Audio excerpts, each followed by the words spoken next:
Hello, friends. This is your Wednesday edition of Weather Where You Are. Obviously, huge impacts. We're tracking Hurricane Milton. I want to start you guys with a live look at some of our cameras. One of the great things that we have here is a pretty amazing camera network. Also, okay. So here's some cameras across the region. Let's see where this one. This is Sarasota. Sarasota is going to take a direct hit from this hurricane in 12 hours or less. So you can see conditions are rapidly deteriorating. I want to zoom in and show you some other cameras. So this is Sarasota. Let's look at Anna Maria.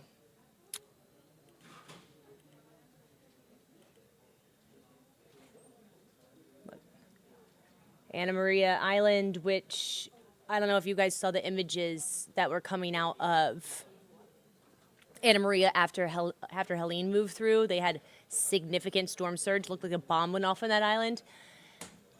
They're going to get hit again. They're looking at 9 to 15 feet of storm surge tonight. It looks like they're really starting to get it there now. So that's Anna Maria, which is right outside of Tampa. Let's take a Tampa camera, which is just slightly north of Anna Maria Island. Here's a camera of Tampa. You can see that just really gives you perspective, guys, of just how close downtown is to the water. That's the reason storm surge was gonna be such a threat. The storm surge for Tampa Bay does look better. It does look better. I'm gonna take you through that. Let's look at St. Pete. That's not a great camera. All right, let's look at Clearwater. Clearwater is just to the north of Tampa. Clearwater is going to miss the worst of this storm, even though it's only like 40 miles north of Sarasota. It is not going to get this significant storm surge whatsoever. So it's really going to be Sarasota down to the south that gets hit the hardest.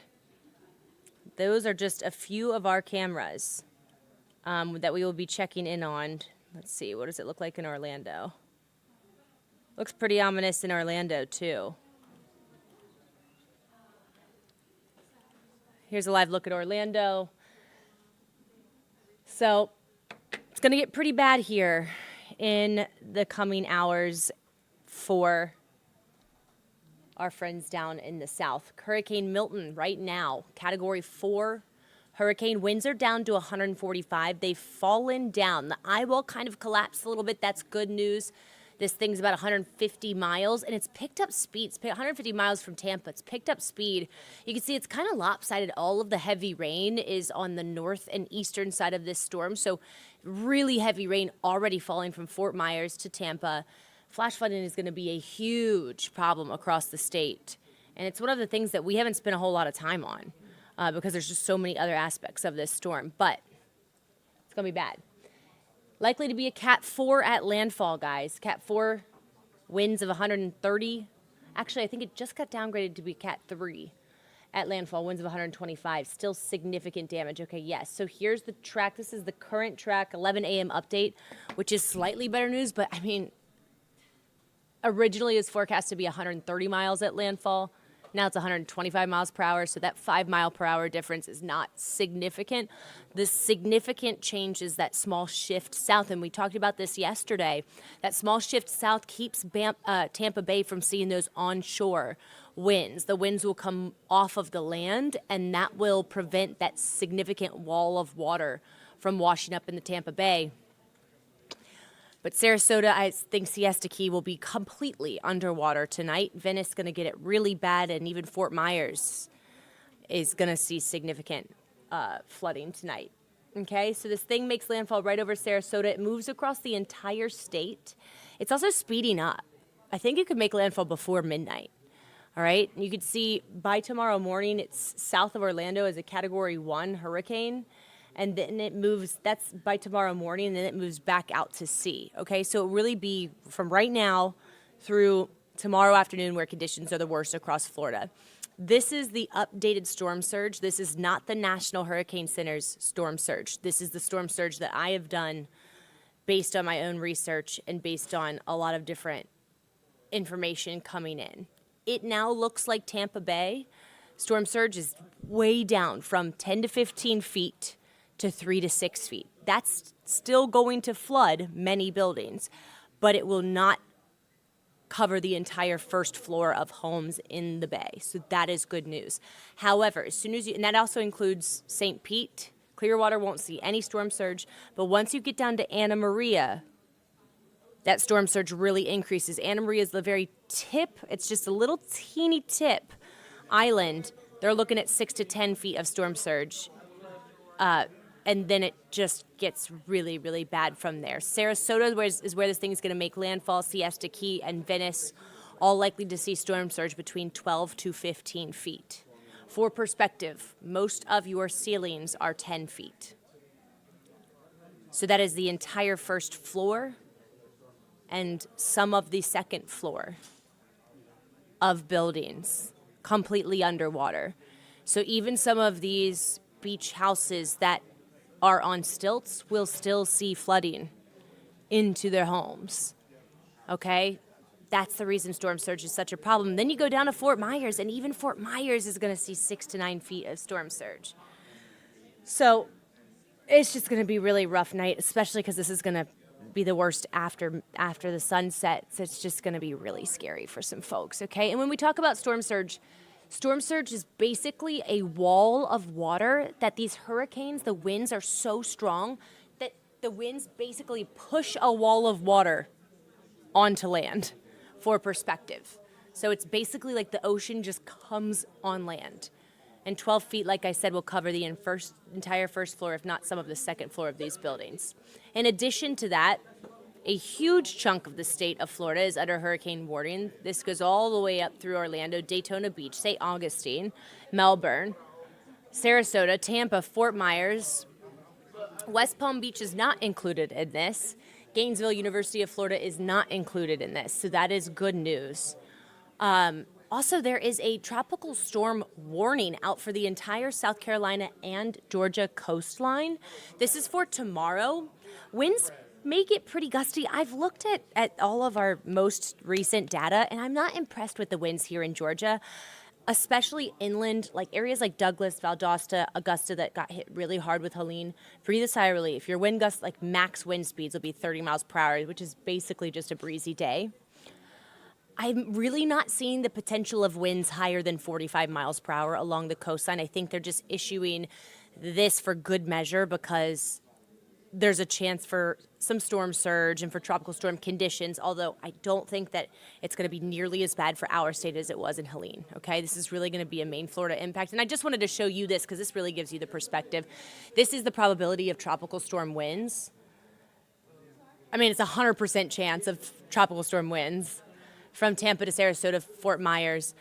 You can see even Orlando is on the north side of where the winds will be the worst. So, yeah, they have a really high chance of tropical storm winds. They're probably going to get on hurricane winds. But the winds aren't going to be the worst part of this storm. Also, some perspective for you guys. The diameter of the winds goes 60 miles. The hurricane force winds are 60 miles in diameter from the center of the storm. For perspective, Helene's hurricane winds were more than double that. They were 140 miles from the center of the storm. So that wind field is much smaller. So the winds, I think, although when they do make landfall, will be over 100 miles per hour from Sarasota to Siesta Key to Venice to Tampa Bay. The winds further inland will not be as bad as they were with Helene. And look, only a 20% chance or less of tropical storm force winds along the Georgia, South Carolina coastline. So not a big impact for us here, okay? This is the current radar. It's already bad, but it's just going to get worse. You can see it's just going to absolutely pour in the northern half of the state of Florida through the day today. This is the graph model, and the graph model has been pointing to an earlier landfall, more around 8 p.m. The National Hurricane Center still thinks it'll be around midnight. But the thing's moving at 17 miles per hour, so it's really trucking. So I wouldn't be surprised if it makes landfall earlier than midnight tonight. Again, near Sarasota, moving across the state, slows down once it makes landfall By sunrise tomorrow, it's moving back out to sea, and you can see conditions will really start to improve after noon tomorrow. Even with some showers remaining across Florida through the day tomorrow, it won't be nearly as bad after sunrise tomorrow. I've been spending some time on this, but we just need to emphasize the flood threat, okay? When Helene came through Atlanta, we got 11 inches of rain in 3 days. You can see, first of all, Florida's already gotten 2-3 inches of rain in the last couple of days. And a huge swath from Tampa up to Daytona Beach, even up I-95 to Jacksonville, going to see an additional 5, 6, 7 to 10 inches of rain in the next 24 hours, guys. So in terms of the flood threat, especially for Orlando is a town of 3 million people. And a lot of people from Tampa evacuated to Orlando because Orlando wasn't under a mandatory evacuation. But flooding is going to be significant overnight in Orlando, Daytona Beach, Jacksonville. So this is going to be another huge risk. I think the flood risk is much higher than the wind risk overnight for Florida, okay? And I've said this before, the National Hurricane Center does not issue this often. They had us in Asheville under a high risk for flash flooding, that pink that you see, when Helene came through, and you guys know what ended up happening, significant flooding. They have that same high risk. They just don't issue this many times a year. Sarasota to Tampa to Orlando to Daytona Beach. So if you have friends and family that are in these areas and they stayed, just let them know flash flooding is going to be a huge risk over the next 24 hours, okay? In addition to that, on social media, I'm seeing everywhere already crazy videos of tornadoes touching down all over Florida. It's another threat with these tropical systems. They spin. So there's a lot of shear, what's called directional shear in the atmosphere, and that allows for these tornadoes to touch down. You see the area in yellow, that's a 10% chance of a tornado. When we have that yellow hatched area here in Georgia, it is like schools closed down early. Everyone's on high alert. I know 10% doesn't sound like a big chance for a tornado, but it is a significant chance for a tornado, and it looks like that's going to be a big threat overnight as well. That hatched area includes Sarasota. It includes Melbourne. Many Gulf communities in the middle of the state. There's a 5% chance of a tornado in West Palm, Tampa. So Miami even. So even areas that are not going to see hurricane impacts overnight tonight could see tornadoes. So yikes, right? Okay, want to remind you guys that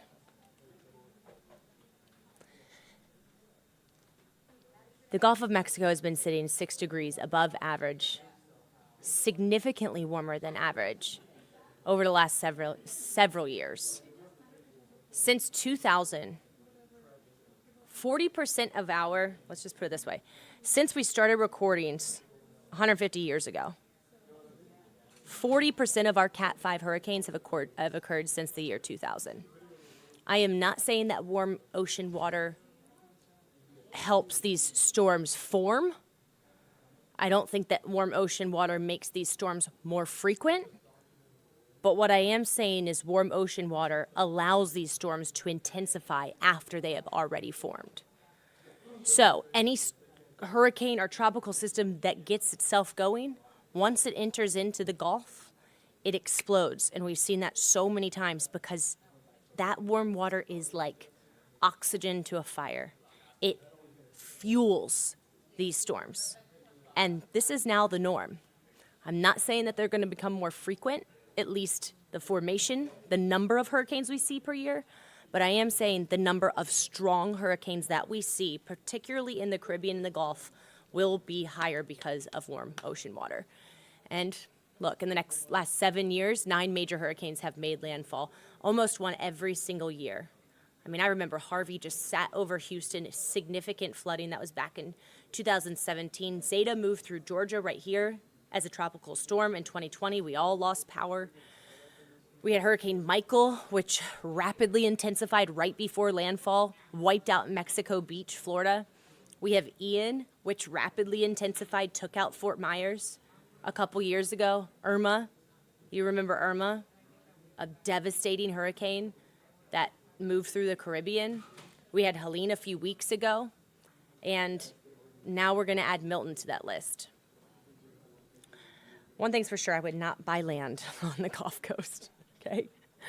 And I want to remind you that NOAA did predict this at the beginning of the season. They predicted an 85% chance of a hyperactive season because we're heading back into an El Nino, which is an oceanic pattern that lessens wind shear at upper levels in the atmosphere. That can really help these hurricanes form. Also the warm ocean water, a combination of scientific things allowed them to predict a hyperactive season. And this is, I guess, a good time for me to mention, guys, because I'm seeing this all over social media. Let me make myself big. I'm going to take this off so you can see my whole face.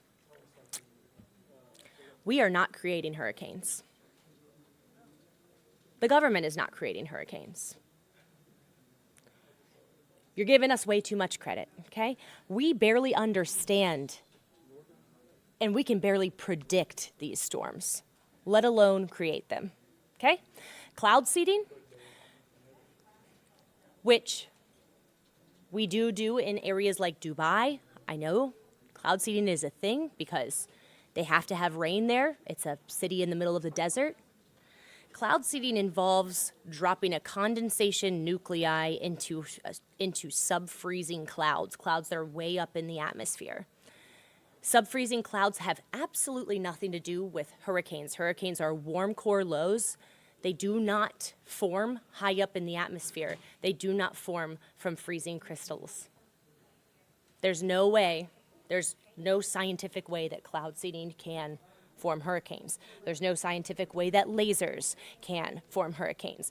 I'm seeing stuff about sound waves, patents for sound wave machines that create hurricanes. No. No. Absolutely not. Please, guys, use your critical thinking. If we could have any control over these storms, they would not be ravaging the United States in the ways that they are. Okay? Glad I got that out of the way. Rant over. Let's go back to the actual numbers.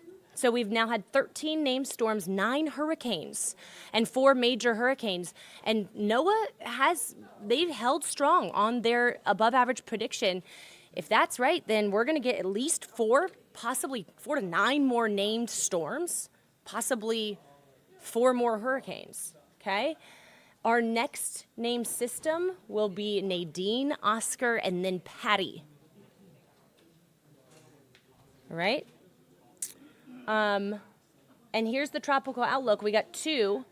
We got one that's going to head away from the United States, 40% chance of development, and then a little wave coming off of Africa, 20% chance of development. But I've been seeing things online, people posting about another hurricane next week in the Gulf of Mexico. Got to take it with a grain of salt because one run of one model you cannot trust. But when you start to see a trend, by the way, we get 4 runs each day of GFS model, of the Euro model, of the NAM model, of the HER model. So we get like 30 runs a day of these models.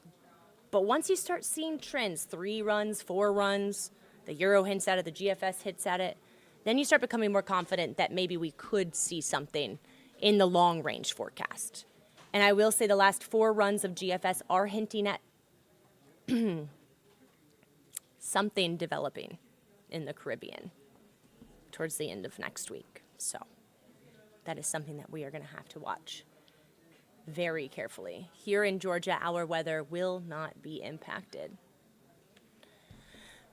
at all by this storm system. In fact, I'm sad that I can't talk more about our weather because it's going to be beautiful. It is going to get quite chilly at the end of the week, Friday, Saturday, Sunday, looking at 40s and low 50s. And then next week, guys, major cool blast. I'm talking morning lows in the low 40s, afternoon highs in the 60s, and that starts Tuesday. So it is going to start to feel like fall next week here. I'm going to go through some of these questions.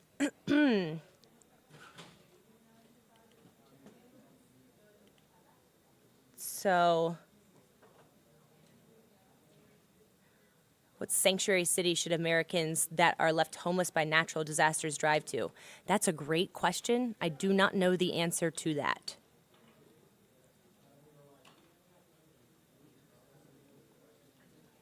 I'm not seeing any more. I see you guys' questions here. Actually, y'all are just chatting with me. Maria? I don't know how to scroll down on here. See, guys, I'm really good at weather, but like technology. Come on in, girl. That's everything. This is everything. We have a question on Facebook asking how far from the coast should folks be if they're not evacuating? How far from the coast? Ooh, it's a loaded question. Okay, we have a question. Let me make myself big again. About how far inland from the coast should you be if you're not evacuating? You shouldn't be in the evacuation zones. If you live in the evacuation zones and you did not evacuate,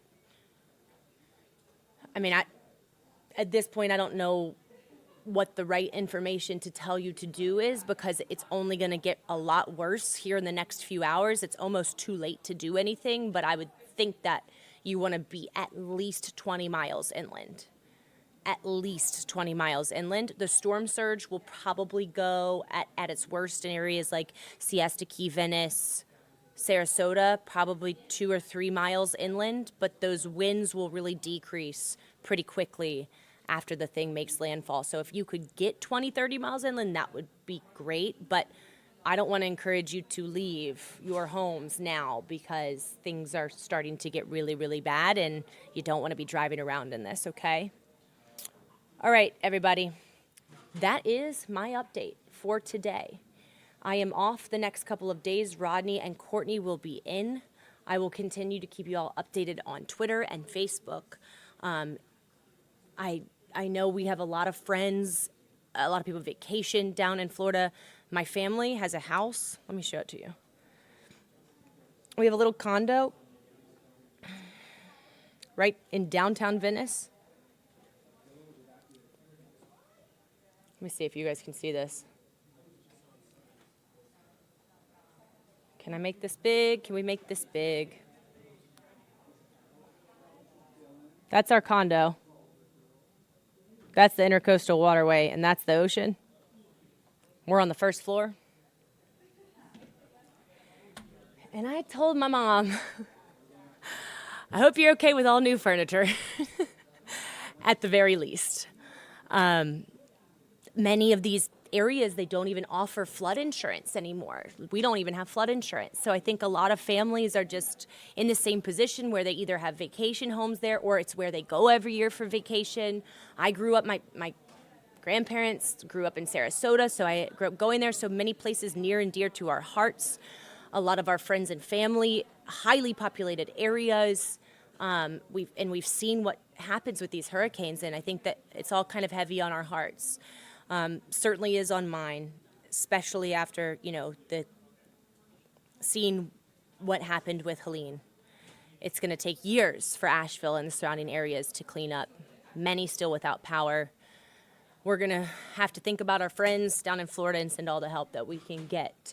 And of course, after this thing passes through tomorrow and we start getting, images out of the area, we will bring those to you from the damage. This is going to be the norm, guys. These hurricanes with warming ocean waters, if we don't figure out how to mitigate that, this is going to be every hurricane season, most hurricane seasons. Hate to say it. All right, that's enough from me. I am going to go eat some food, look at more data, and I will be all over your social media updating you on the latest, okay? Stay safe, guys. Thanks for watching, and more to come in the coming days. I can turn everything off.